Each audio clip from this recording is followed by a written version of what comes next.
Hello friends, आज हम लोग पढ़ेंगे अक्रिस्टलीय ठोस। हम लोग क्लास 12th और नीट के केमिस्ट्री के लिए सॉलिड स्टेट पढ़ रहे हैं और उसमें आज का जो हमारा टॉपिक है वो है अक्रिस्टलीय ठोस। पिछले वीडियो में हम लोगों ने क्रिस्टलीय ठोस के बारे में पढ़ा था। क्रिस्टलीय ठोस क्या होता है, इसके गुण क्या क्या होते हैं, ये कहाँ कहाँ इसका यूज होता है, सारा चीज़ हमने पढ़ लिया था। और इस वीडियो में हम लोग पढ़ेंगे अक्रिस्टलीय ठोस। तो यदि आप हमारे चैनल पर नए हैं तो चैनल को सब्सक्राइब कर लीजिए। वीडियो अच्छा लगे तो लाइक और शेयर जरूर कीजिएगा। तो आइए शुरू करते हैं बिना देरी किए हुए। अक्रिस्टलीय ठोस, एमॉर्फस सॉलिड्स।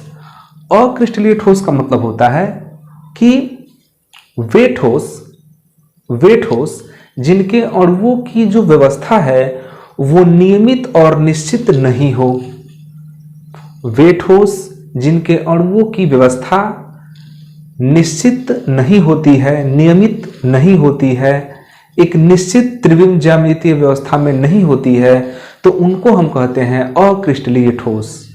पिछले वीडियो में हम लोगों ने क्रिस्टलीय ठोस के बारे में जब पढ़ा था तो वहां हमने बताया था कि क्रिस्टलीय ठोस वे ठोस होते हैं जिनके अणुओं की व्यवस्था निश्चित होती है, नियमित होती है, वो एक निश्चित ज्यामिति में होते हैं। जबकि अक्रिस्टलीय ठोस उसका ठीक क्या होता है, उल्टा होता है। अक्रिस्टलीय ठोस में अणुओं की व्यवस्था निश्चित और नियमित नहीं होती है, वे अंट-संट व्यवस्था में जुड़े होते हैं। मतलब कि एक अणु के बाद से दूसरा अणु किस प्रकार जुड़ रहा है उसका कोई निश्चित पैटर्न नहीं है। ठीक है, मतलब बहुत सारे अणु ले आए, इधर से भी अणु आया, इधर से भी आया, इधर से भी आया, इधर से भी आया और सबको ऐसे जोड़ दिया गया। कोई निश्चित पैटर्न नहीं, कोई निश्चित तरीका नहीं, कोई नियमित व्यवस्था नहीं, किसी तरह का निश्चित आकार नहीं, तो ऐसे ठोस को हम बोलते हैं अक्रिस्टलीय ठोस। मतलब कुल मिला के एक लाइन में अगर कहा जाए तो अक्रिस्टलीय ठोस वे ठोस होते हैं जिनके अणुओं की कोई निश्चित एवं नियमित व्यवस्था नहीं होती है। तो इसमें सबसे मेन चीज क्या याद रखना है कि इनके अणुओं की कोई निश्चित एवं नियमित व्यवस्था नहीं होती है। कोई निश्चित एवं नियमित व्यवस्था नहीं होती है। ये एक तरह से कहें तो इसका गुण भी है। अक्रिस्टलीय ठोस में अणुओं की कोई निश्चित एवं नियमित व्यवस्था नहीं होती है, उसको हम क्या बोलते हैं, अक्रिस्टलीय ठोस बोलते हैं। जैसे अणु इसके कभी भी किधर भी कोई भी अणु इधर उधर अंट-संट व्यवस्था में बिना मतलब का कहीं भी कोई भी अणु, मतलब एक तरह से कहें तो इनकी कोई नियमित संरचना होती ही नहीं है। सभी अणु इधर उधर ऐसे वैसे जुड़े होते हैं, उनको हम बोलते हैं अक्रिस्टलीय ठोस। अगर इनके गुण की बात करें, अच्छा, अक्रिस्टलीय ठोस का सबसे अच्छा उदाहरण है प्लास्टिक। प्लास्टिक इसमें आता है तो प्लास्टिक आता है अक्रिस्टलीय ठोस में। कांच, रबड़, ये सब किस में आते हैं, अक्रिस्टलीय ठोस में आते हैं, क्योंकि इनकी कोई निश्चित व्यवस्था नहीं होती है। इनके अणु जो है ऐसे ही बिना किसी पैटर्न पर अनियमित व्यवस्था में जुड़े होते हैं। ठीक है, इनका कोई संरचना सूत्र नहीं होता है। ध्यान दीजिएगा, इनका कोई संरचना सूत्र नहीं होता है, क्योंकि इनके अणुओं का कि जुड़ने का पैटर्न ही नहीं पता है कि वो कैसे जुड़ेंगे। हाँ, जुड़े जरूर होते हैं लेकिन बिना पैटर्न का जुड़े होते हैं। जैसे मान लीजिए कि कुछ ईंट हमारे पास है और ईंट को हम एक दूसरे से क्रम व्यवस्थित करते हैं तो एक दीवार बन जाता है। दीवार बना सकते हैं, ईंट को क्रमबद्ध व्यवस्थित करके हम दीवार बना लेते हैं। लेकिन मान लीजिए कि बहुत सारे ईंट को ऐसे ही ले आके पटक के रख दे तो क्या दीवार बनेगा, नहीं बनेगा। तो बहुत सारे ईंटों को अगर क्रमबद्ध तरीके से रख रहे हैं तो वो हमारा क्रिस्टलीय ठोस हो जाएगा। लेकिन अगर ऐसे ही ले आके टाली को ऐसे उल्टा करके उलाट दिया गया, सजा के नहीं रखा गया, ऐसे ही एक ढेर बना कर रख दिया गया, तो क्या हो गया, अक्रिस्टलीय ठोस हो गया। ठीक है, अगर इसके हम गुण की बात करें, अक्रिस्टलीय ठोस के क्या क्या गुण होते हैं, तो सबसे पहला गुण तो यही होता है कि इनकी निश्चित एवं नियमित व्यवस्था नहीं होती है।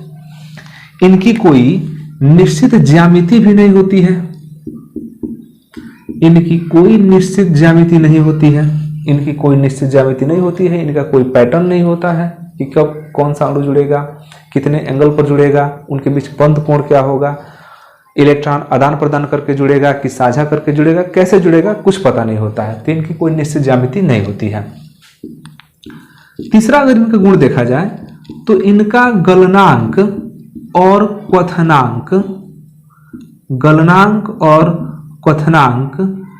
निश्चित नहीं होता है। इनका गलनांक और क्वथनांक निश्चित नहीं होता है। ये एक रेंज, एक गलनांक और क्वथनांक का एक इनका रेंज होता है, मतलब कि इस रेंज से इस रेंज तक। जैसे उदाहरण के लिए हम कहें, जैसे मान लीजिए कोई ठोस है और उस ठोस का गलनांक 500 डिग्री सेल्सियस है। 500 डिग्री सेल्सियस का मतलब ये हुआ कि उस ठोस को 500 डिग्री सेल्सियस गर्म करेंगे तो पिघलना शुरू हो जाएगा। तो ये तो निश्चित हो गया ना कि 500 उसका गलनांक है। लेकिन अगर अक्रिस्टलीय ठोस की बात करें तो ऐसा कोई निश्चित नहीं होता है। वो मान लीजिए कि 100 से 500 के बीच में पिघल जाएगा, मतलब 100 से जैसे टेम्परेचर ज़्यादा हुआ धीरे धीरे पिघलना शुरू हो गया और 500 तक पिघल ही रहा है। मतलब इनके गलनांक की कोई निश्चित मान नहीं होता है, बल्कि इनका एक रेंज होता है कि इस तापमान से इस तापमान के बीच में ये गल जाएंगे। तो इनका गलनांक और क्वथनांक का जो है एक रेंज होता है, निश्चित नहीं होता है इनका गलनांक क्वथनांक क्या होगा। तो इनका गलनांक और क्वथनांक भी निश्चित नहीं होता है। हाँ, इनके अणुओं की जो व्यवस्था होती है वो होता है लघु परासी। क्या होता है भाई? लघु परासी। लघु परासी मतलब कि शॉर्ट रेंज। इनके अणु जो है बहुत जुड़ करके लंबी श्रृंखलाएं नहीं बनाते हैं, ये छोटे श्रृंखलाएं बनाते हैं। इनके अणुओं की जो व्यवस्था होती है वो अनिश्चित होने के कारण, अनियमित होने के कारण ये छोटे श्रृंखलाएं बनाते हैं। लघु परासी शॉर्ट रेंज में रहते हैं, जबकि क्रिस्टलीय ठोस की बात करें तो वो लॉन्ग रेंज में होते थे। अणु लंबी श्रृंखलाएं बनाते थे, लेकिन यहाँ पर लंबी श्रृंखलाएं नहीं बनती हैं। तो इसके जो अणु होते हैं अक्रिस्टलीय ठोस के, तो वो शॉर्ट रेंज में होते हैं। जैसे प्लास्टिक के जो अणु है वो शॉर्ट रेंज के अणु होते हैं, कांच के जो अणु है वो शॉर्ट रेंज के होते हैं, रबड़ के अणु शॉर्ट रेंज के होते हैं। लेकिन वही अगर हम कहें कि नमक के अणु, पोटेशियम क्लोराइड के अणु, तो इसके अणु लॉन्ग रेंज में होते हैं। तो यहाँ पर जो अणुओं की व्यवस्था होती है वो लघु परासी होती है। ठीक है, अगला हम देखें गुण, तो इनके जो अणुओं की प्रकृति होती है ना वो समदैशिक होती है। ध्यान दीजिएगा, इनके अणुओं की प्रकृति समदैशिक होती है। इनको जिधर से देखेंगे सब एक ही जैसा दिखेंगे। जैसे भीड़ को आप देखते हैं तो भीड़ को चाहे किसी भी एंगल से देखिए सब एक ही जैसा दिखेगा। जैसे स्कूल की छुट्टी हो गई तो चारों ओर एक ही जैसा दिखता है, सब लोग सभी बच्चे दौड़ रहे होते इधर उधर, तो उनका एक भीड़ होता है। ऐसा नहीं कि हम अलग अलग एंगल से देखते हैं तो अलग अलग हमको दिखाई देता है। जैसे मान लीजिए क्रिस्टलीय ठोस में हम लोगों ने देखा था कि ऊपर से देख रहे थे तो Na दिखाई दे रहा था, नीचे से Cl दिखाई दे रहा था। एक तरफ से देख रहे थे तो केवल Cl दिखाई दे रहा था, एक तरफ से देख रहे थे तो केवल Na दिखाई दे रहा था। तो वहां पर अलग अलग एंगल से हमको अलग अलग तरीके से दिखाई दे रहा था अणुओं की संरचना। लेकिन अगर भीड़ की बात करें, इसमें अब जिधर से देखेंगे उधर से एक ही जैसा दिखाई देगा। क्यों दिखाई देगा? क्योंकि यहाँ पर कोई निश्चित पैटर्न है ही नहीं। यहाँ बस क्या है? अणुओं का भीड़ है, और भीड़ की अपनी कोई निश्चित आकृति नहीं होती है। वो जिधर से देखेंगे उधर से वैसा ही एक ही जैसा दिखाई देगा। तो इनको हम बोलते हैं समदैशिक होते हैं, मतलब कि किसी भी दिशा से देखिए सब एक समान दिखाई देंगे, तो इसको बोलते हैं ये समदैशिक होते हैं। अगर इनका विदलन देखें हम, विदलन का मतलब हुआ कि अगर हम तेज धार वाले चाकू से या तेज तीखे धार वाले चाकू से इसको काटे तो इसका जो प्लेन होगा वो समतल नहीं होता है, थोड़ा सा खुरदरा होता है। जैसे अगर हम चाकू से इसको खूब बढ़िया ऐसे काट रहे हैं और इसका जो सरफेस है वो प्लेन सरफेस है, तब तो क्रिस्टलीय ठोस हो जाएगा। लेकिन अगर प्लेन जो सरफेस है वो अस्पष्ट है, प्लेन नहीं है, तो उसको हम कहें कि विदलन हमारा क्या है? तो अस्पष्ट है। तो यहाँ पर जो विदलन होता है वो कैसा होता है? तो वो अस्पष्ट होता है। मतलब कि इसको तेज धार वाले चाकू से काटने पर इसका जो समतल होता है वो अस्पष्ट होता है, मतलब कि जो पृष्ठ होता है वो समतल नहीं होता है, समतल नहीं होता है। ठीक है, इसका जो शीतलन वक्र है, ध्यान दीजिएगा, शीतलन वक्र वो जो है, शीतलन वक्र इसका क्या होता है? सतत होता है। सतत इसलिए होता है ना क्योंकि यहाँ पर अगर इसका हम ग्राफ खींचे, तो ये कुछ इस तरह से प्राप्त होता है। मतलब कि इसको जैसे ही हम ठंडा करना शुरू करते हैं तो इसके अवस्था में धीरे धीरे क्या होने लगता है? परिवर्तन होना शुरू हो जाता है। ठीक है, परिवर्तन होना शुरू हो जाता है। ऐसा नहीं है कि इसके एक निश्चित पॉइंट पर इसमें परिवर्तन होता है, तो ऐसा नहीं है। जैसे जैसे इसको हम ठंडा करते हैं तापमान धीरे धीरे घटने लगता है, अवस्था धीरे धीरे बदलने लगता है। तो इसका जो ग्राफ होता है ना वो सतत चलता है, कहीं भी ग्राफ रुकता नहीं है। जबकि क्रिस्टलीय ठोस में क्या हुआ था कि ग्राफ हमारा क्या हुआ था, रुका हुआ था। इसमें ग्राफ रुकता नहीं है। देखिए ग्राफ रुकने का मतलब क्या हुआ कि हम किसी ठोस को गर्म कर रहे हैं चाहे ठंडा कर रहे हैं, तो गर्म करते करते करते आए और एक पॉइंट पर उसका तापमान बढ़ना बंद हो गया। गर्म कर रहे हैं लेकिन तापमान नहीं बढ़ रहा है, गर्म कर रहे हैं लेकिन तापमान नहीं बढ़ रहा है, बस उसका क्या हो रहा है, अवस्था बदल रहा है।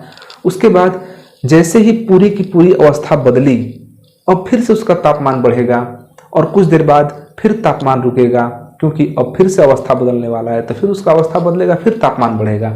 मतलब ठोस को गर्म कर रहे हैं तो गर्म होते होते होते होते द्रव में बदला, तो जब ठोस से द्रव में बदल रहा होता है तो उसका तापमान रुक जाता है। जब द्रव से गैस में जा रहा होता है तो तापमान रुक जाता है। मतलब कि टेम्परेचर बढ़ता तो है लेकिन रुक रुक के बढ़ता है। उसी तरह घटने का जब प्रोसेस आता है, शीतलन का जब प्रोसेस आता है तो रुक रुक के घटता है। लेकिन अगर हम अक्रिस्टलीय ठोस की बात करें तो यहाँ पर जो टेम्परेचर घटने का प्रोसेस होता है वो लगातार घटता जाता है, वो निरंतर घटता जाता है, उसमें ब्रेक नहीं होता, वो रुकता नहीं है। तो ब्रेक नहीं होता है इसीलिए इसको बोलते हैं कि क्या है, सतत है, कंटिन्यूअस है। ठीक है। अगला जो गुण है इसको कहते हैं कि हम ये छद्म ठोस है, छद्म ठोस, या इसको बोलते हैं अतिशीतित द्रव, अतिशीतित द्रव।